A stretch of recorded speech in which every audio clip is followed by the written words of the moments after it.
दक्षिण भारत में एक ब्राह्मण जिनका नाम राम था, वो बहुत ही गरीब ब्राह्मण थे और इनको सही समय पर भोजन भी नहीं मिलता था। तो वो हमेशा पूरे दिन भूख प्यास से तड़पते रहते और उनकी हालत सिर्फ हड्डी मात्र उनके शरीर में रह गई थी। उनके घर वाले भी उनकी उपेक्षा करते, उनको घर से निकाल दिया, उनको भिक्षा पर्याप्त मिल नहीं पाती।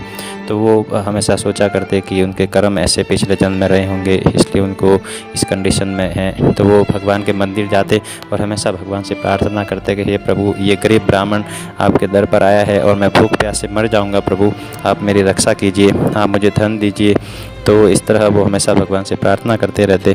तो उनको दिमाग में आया कि जगन्नाथ जो भगवान है वो पतित पावन कहलाते हैं और जगन्नाथ क्षेत्र अन्य क्षेत्र भी कहलाता है। तो उन्होंने सोचा कि अब जगन्नाथ जी के दर्शन करने जाए ताकि हमारा उद्धार हो जाए।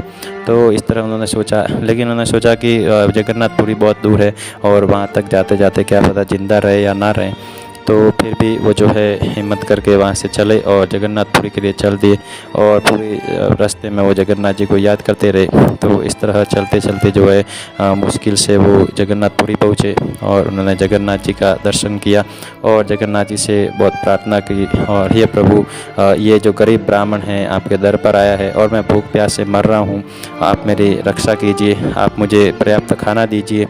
तो इस तरह प्रार्थना करते बाहर जाए, भिक्षा मांगी, कुछ भिक्षा मिली और दूसरे दिन वापस जगन्नाथ जी के मंदिर में आए और जगन्नाथ जी से वापस प्रार्थना करी, हे प्रभु, ये गरीब ब्राह्मण जो है आपके दर पर मर जाएगा, भूख प्यास से मुझे पर्याप्त खाना नहीं मिल पा रहा है, कृपा करिए प्रभु, मुझे बहुत ज़्यादा धन दीजिए ताकि मेरी जो सारी गरीबी है वो गरीबी दूर हो जाए। इस तरह वो जगन्नाथ जी को बार बार जगन्नाथ जी से प्रार्थना करता है और जगन्नाथ जी को उन्होंने धमकी दी कि मुझे अगर पर्याप्त धन नहीं मिला तो मैं आपके सामने आत्महत्या कर लूँगा।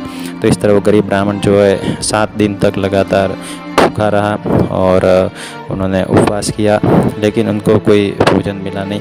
तो इस तरह और चैतन्य महाप्रभु उस टाइम पे अपने भक्तों के साथ में भगवान की लीला सुन रहे थे और वृंदावन धाम की महिमा सुनते, कीर्तन करते। तो इस तरह भक्तों के बीच में बैठे हुए चैतन्य महाप्रभु जब इस तरह लीला सुन रहे थे तो अचानक से बीच में चैतन्य महाप्रभु जो है चुप हो गए और उनके भाव जो है एकदम से शांत हो गए और वो एकदम उदास हो गए। तो जो है वो जो ब्राह्मण था वो बहुत भूखा था और उसकी कंडीशन बहुत ख़राब हो गई थी। तो उसने सोचा कि अब मैं आत्महत्या कर लेना उचित है। तो वो जो है ब्राह्मण चला समुद्र के किनारे और समुद्र पे जाके और वहाँ जाके समुद्र देव से प्रार्थना करी कि हे समुद्र, मुझे अपने अंदर जगह दीजिए। तो जैसे ही वो कूदने वाले थे उन्होंने देखा कि एक बहुत बड़ा आदमी समुद्र से बाहर निकला और समुद्र पे निकलते ही वो जो बड़ा आदमी है वो उसने अपनी जो आकार है वो छोटा कर लिया नॉर्मल साइज में और वो जो है जगन्नाथ जी मंदिर की तरफ जाने लगा।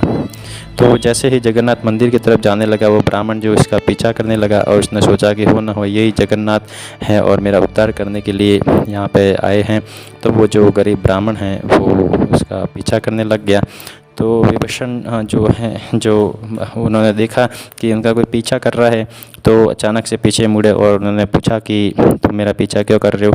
तो गरीब ब्राह्मण ने बताया कि मैं ब्राह्मण हूँ और जगन्नाथ जी से प्रार्थना की मेरा कि रक्षा करे, मैं भूख से तड़प रहा हूँ।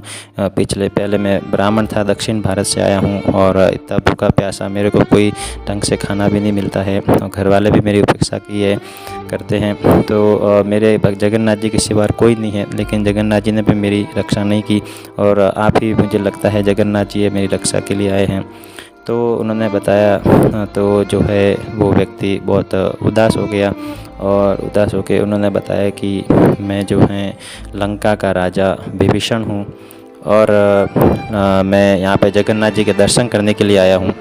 तो गरीब ब्राह्मण ने कहा कि आप मेरी तरफ से जगन्नाथ जी से प्रार्थना करिए कि मेरे को बहुत सारा धन दे दे ताकि मेरी जो गरीबी है वो दूर हो जाए। तो जो विभीषण जी ने कहा कि ठीक है चलो मेरे साथ में। तो जो दोनों हैं चले रास्ते में जगन्नाथ जी मंदिर की तरफ चले और आगे चलते हुए वो जो है दोनों ही ब्राह्मण चैतन्य महाप्रभु के बाहर कुटिया के बाहर आके चैतन्य महाप्रभु ने गोविंद से कहा कि गोविंद बाहर जाकर देखो, कोई मेरा इंतज़ार कर रहा है। गोविंद ने बाहर जाकर देखा तो अंदर आके बताया कि प्रभु 2 ब्राह्मण खड़े हैं आपका इंतज़ार कर रहे हैं। महाप्रभु ने कहा कि उनको अंदर लेके आ जाओ। तो गोविंद जो है दोनों को अंदर लेके आ गया। गरीब ब्राह्मण बाहर ही खड़ा रहा और जो विभीषण जी है वो अंदर चले गए और चैतन्य महाप्रभु को प्रणाम किया, चैतन्य महाप्रभु की स्तुति की और चैतन्य महाप्रभु ने उनको गले लगाया और दोनों ही प्रेम में भाव विभोर हो गए और बहुत ही करुण क्रंदन करने लग गए। चैतन्य महाप्रभु ने उनके हालचाल पूछे और पूछा उनसे सारे कुशल क्षेम पूछी और उन्होंने बताया कि विभीषण जी ने बताया कि ये जो बाहर ब्राह्मण है वो बहुत गरीब है और दक्षिण भारत से आया है और उसको पर्याप्त खाना नहीं मिल पा रहा है। चैतन्य महाप्रभु भी उदास हो गए। उन्होंने कहा हाँ, ये जगन्नाथ जी को यहाँ के परेशान कर रहे हैं, तो तुम जो है इनको जो भी चाहिए वो दे दो, अपने साथ में ले जाओ लंका और इनको जो भी चाहिए वो दे दो। तो इस तरह चैतन्य महाप्रभु ने विभीषण जी को आदेश दिया। विभीषण महाराज ने चैतन्य महाप्रभु को पुनः प्रणाम किया और चैतन्य महाप्रभु को स्तुति करके और आलिंगन किया और इस तरह जो है विभीषण महाराज समुद्र की तरफ चल दिए। तो जो गरीब ब्राह्मण है वो वापस पीछे पीछे मुड़ा और उन्होंने कहा कि क्या कहा, तो उन्होंने कहा कि आपको सब कुछ जो भी चाहिए वो मैं दे दूँ। तो हम तो जगन्नाथ के दर्शन करने गए थे, आप किसके पास गए? उन्होंने कहा कि साक्षात जगन्नाथ जी जो है वो चैतन्य महाप्रभु के रूप में यहाँ प्रकट हुए हैं।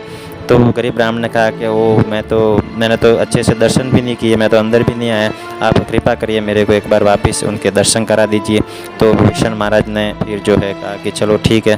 फिर दोनों वापस चैतन्य महाप्रभु के पास में गए। गरीब ब्राह्मण और विभीषण महाराज दोनों चैतन्य महाप्रभु के पास में गए और वहाँ पे वापस दंडवत प्रणाम किया।